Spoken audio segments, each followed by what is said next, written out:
Bakit ba? Malilate ako sa summer class, Karis. Lalabas din ako ngayong araw eh. I don't care. Tumabi ka dyan. Talaga naman, kainis.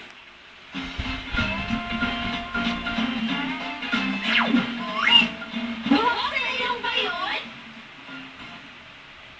Huh? Bakit ka nandito? Di ba sabi mo lalabas ka ngayon? Lalabas nga po ako. Pero inunahan ako ni ate sa paggamit ng banyo. Sinikan talaga. Siguradong tanghali na naman gumising yon. Talaga naman. Hindi na siya natuto. Sorry, natagalan ako. Kakain na ba ako? Magbihis ka muna bago kumain, ha? Excuse me. Ah.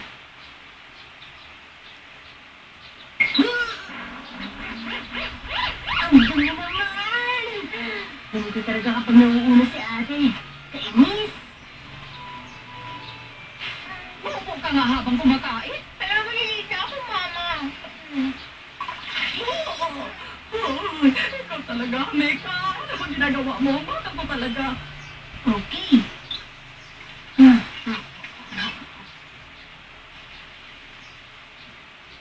Ah.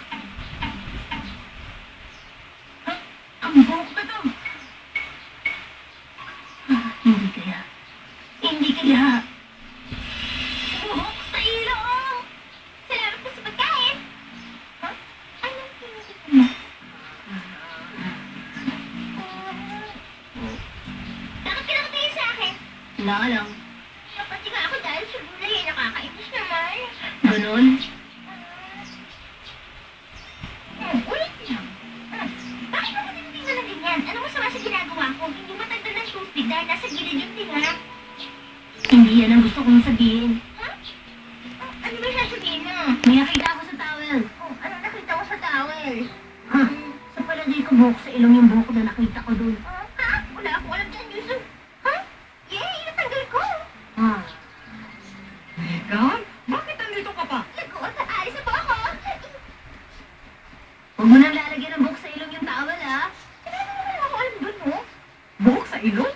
May nakita kasi ako maliit ang buhok dun sa towel. Buhok yun sa kilay, no? Napaka-arte talaga nitong si Yusuf. Hindi, no? Kadiri lang talaga. Sabi ko, laki lang ako, easy. Huwag ka na makipagtayo. Pasok!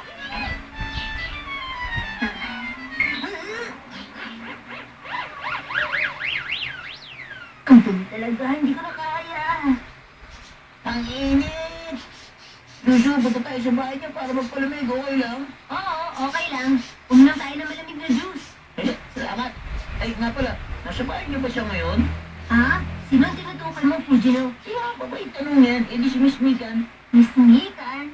Ano, nandun ba siya sa bahay niyo? Makikita ko ba siya? Nasa summer class siya ngayon. Wala siya sa bahay namin. Ano? Wala sa bahay niyo si Miss Mikan ngayon? Ako, lungkot naman, malas. Ha? Kailan na nga ba nangyari yun? Sandali lang yun, pero umikinang siya. Ginatingin ko kay Miss Mikan. Umaasa ako na makikita ko ulit siya. Pasensya na. Nakakatawa kasi yung sinabi mo. Ba't tawa? Seryoso ako, Yusu ha?